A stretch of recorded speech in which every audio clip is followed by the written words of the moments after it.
Hey, what's up, y'all? Y'all know my slogan. I don't know it all, but I know what I've been through. Now, before we get into this video, make sure you check us out on Patreon at www.patreon.com/Hookah Anonymous _. You guys been telling us to create one for the longest, so we recently created a community where we will upload videos that we can't share on YouTube due to their guidelines. We'll also be dropping the latest to there first, behind the scenes information that you wouldn't find anywhere else on our socials. So make sure you become a member, and after you do that, head over to our official Instagram page at Hookah Anonymous _ and follow us there. Now without further ado, let's get into what you guys came here to see. Now, people think it's a game when we say that the feds are very strategic and they know how to strike. Just because they don't show you their whole hand and show you all the evidence that they have first doesn't mean that they don't have the evidence. What that just means is they're holding it until they can't hold it no more, which is usually when you go to trial, and then you think that they don't have no evidence against you, and by the time you figure out that they do, it's way too late. Now, as I always bring up, the feds have anywhere from a 98 to a 99% conviction rate, and this is because they do their due diligence, which is why when they come to you initially, they come to you with a plea offer and they tell you that if you don't want to take this plea deal, then you go straight to trial. There's no ifs, ands, and buts. There's no arguments. You're either going to take the time that they're trying to give you, or you go to trial, and usually you're going to blow trial, and then you get double the number that they originally offered. And it seemed like OTF Zone and Little Durk affiliate OTF Dede will probably find that out the hard way.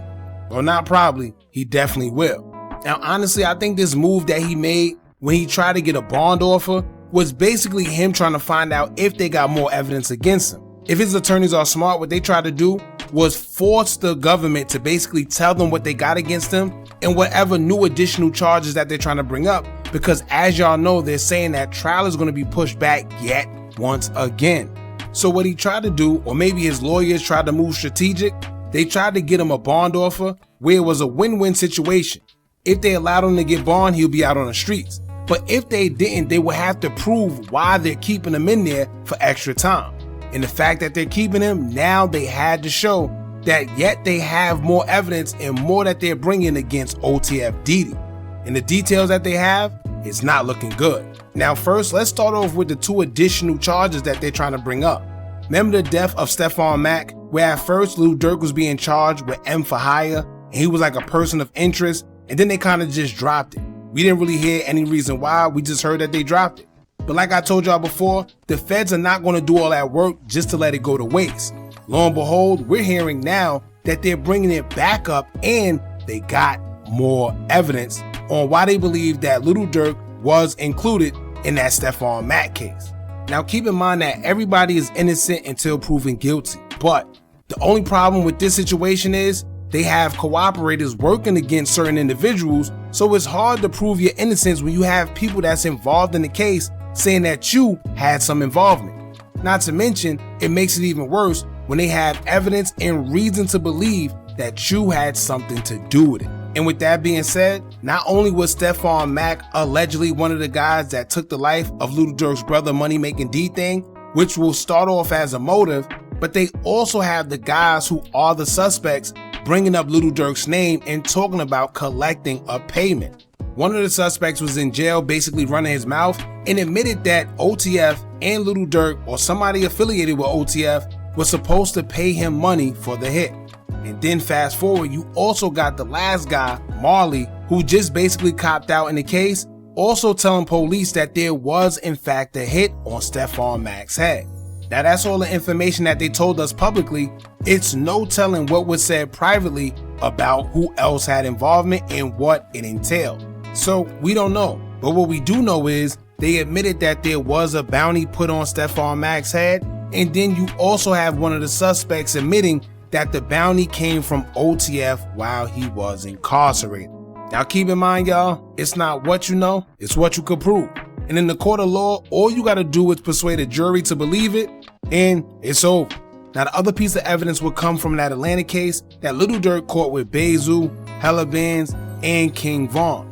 And if y'all wondering why does any of this concern OTF Dede or Little Durk in this present case that's going on right now, is because, as y'all know, they have been hit with a RICO. Part of a RICO is trying to prove that these guys operated under a criminal organization in which the feds believe was OTF, in which these guys who were affiliated with OTF was really involved in criminal activity.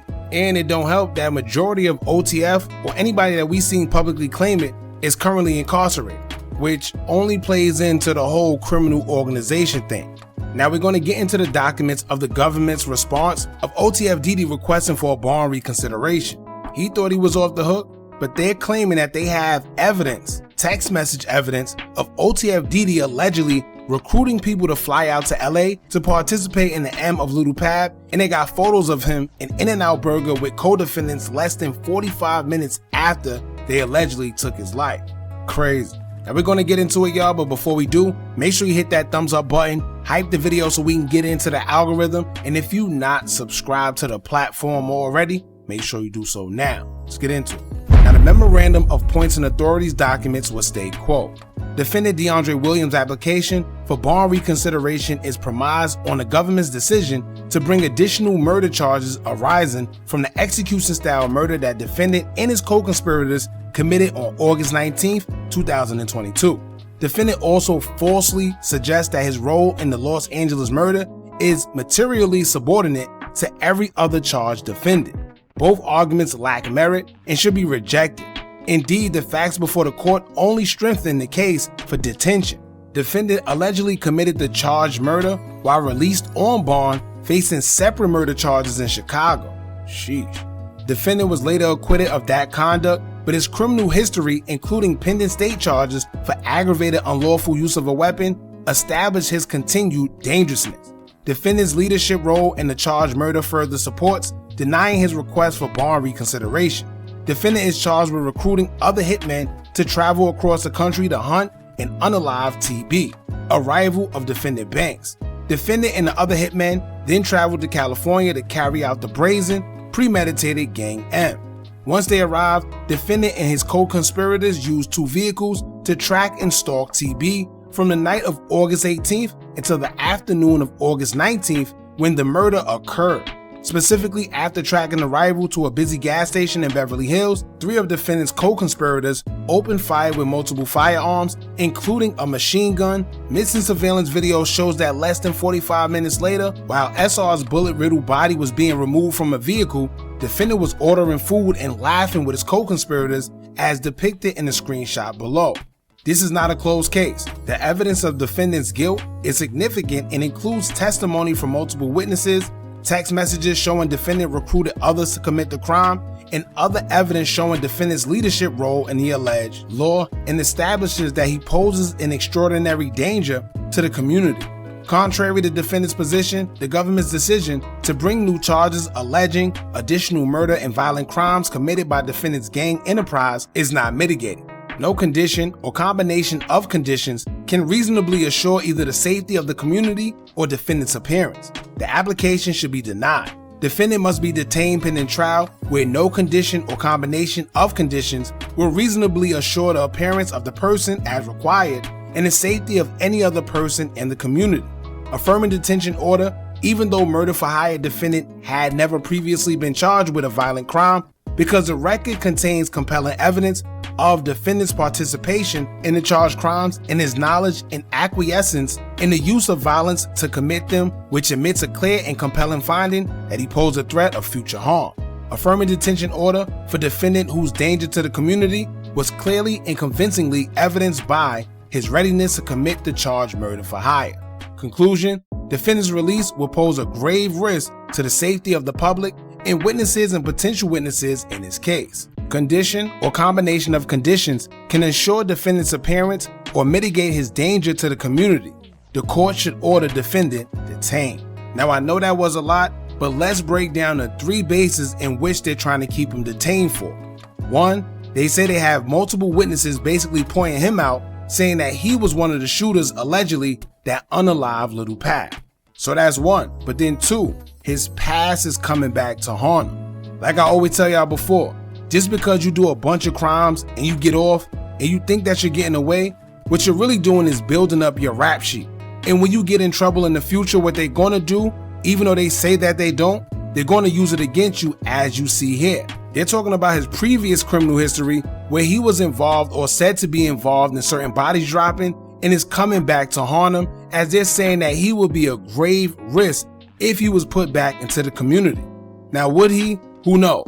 But also knowing that they have witnesses out there and knowing that it's a possibility that he knows who the witnesses are or who the cooperators are, they don't want to chance it because he can be one of the guys allegedly willing to get rid of those witnesses or those cooperators. So trust me, if they really believe that he did carry out this shooting, it's no way in hell that they're going to release him because they fear that he may get retaliation or take out some of their best informants or witnesses. And now the third thing that's holding them back is crimes that don't even got anything to do with them. If you pay attention, they're basically naming all the things that had to do with OTF, but they're labeling them a criminal organization. So basically him being affiliated with OTF puts him under that umbrella for whatever other crimes that have been committed from affiliates who are under the OTF umbrella.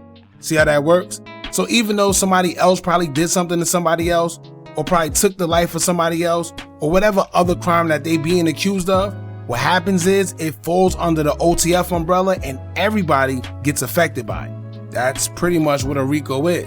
Now y'all jump in the comments, let me know what y'all think about this. I'm gonna tell y'all right now, when it comes time for trial, expect to see stuff that you never thought you would see. I'm sure there's a lot of informants, a lot of witnesses, so this is definitely gonna be a crazy one. But as I always tell y'all, the feds save the best stuff for last.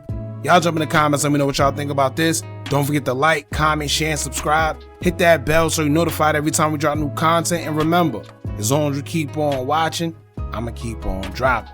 I'm out. Are you tired of a bunch of social media gurus promising you results with their course, but all they do is take a bunch of information off YouTube and Google, then sell it to you?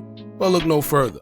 Our YouTube Tips and Tricks Masterclass course comes equipped with SEO tips and tricks, along with methods we use to growth hack our YouTube channel. It also includes step-by-step ways to publish your video before uploading to guarantee a great SEO score, therefore your videos can rank and be shown to a bigger audience.